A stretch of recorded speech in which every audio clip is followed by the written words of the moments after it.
Hi అండి, welcome to Shanmukh properties. మీకోసం చిన్నముసిరివాడలో మంచి ప్రాపర్టీ తీసుకువచ్చాను. ఈ యొక్క ప్రాపర్టీ మనకి శ్రీ పంచముఖ గాయత్రి ఆలయం దగ్గరలో ఉంటుందండి. బీఆర్టీఎస్ రోడ్ నుంచి 2 కిలోమీటర్ల దూరం ఉంటుంది.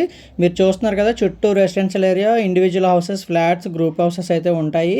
మంచి ఏరియా, ఫ్యూచర్లో కూడా మనకి మంచి డెవలప్మెంట్ ఉంటుంది. ఉడా అప్రూవ్డ్ ప్లాట్ అయితే ఇవాళ తీసుకురావడం జరిగింది. మీరు ప్లాట్ అయితే చూపిస్తాను చూడండి. South facing 427 square yard plot అండి. చూస్తున్నారు కదా, ఫ్రంట్ 33 ఫీట్ రోడ్స్ అయితే ఉండడం జరిగింది. 77x50 measurements. రోడ్డు వేసింగ్ అయితే 77 వస్తాయి. డెప్త్ 50 అండి. మొత్తము 427 స్క్వేర్ యార్డ్, 77x50 ఉడా అప్రూవ్డ్ ప్లాట్. క్లియర్ టైటిల్ అండి. మీకు ఫ్రంట్ 33 ఫీట్ రోడ్ అయితే ఇవ్వడం జరిగింది. ప్లాట్కి మనకి లెఫ్ట్ అండ్ ఈస్ట్ అండ్ వెస్ట్లో ఫ్లాట్స్ మరియు ఇండివిజువల్ హౌసెస్ అయితే ఉన్నాయి. Owner cost 34,500 per square yard అయితే చెప్పడం జరుగుతుంది. స్మాల్ నెగోషియేషన్ అయితే ఉంటుందండి. సైట్ విజిట్ కోసం స్క్రీన్లో ఉన్న నెంబర్ని కాంటాక్ట్ చేయండి. Thank you.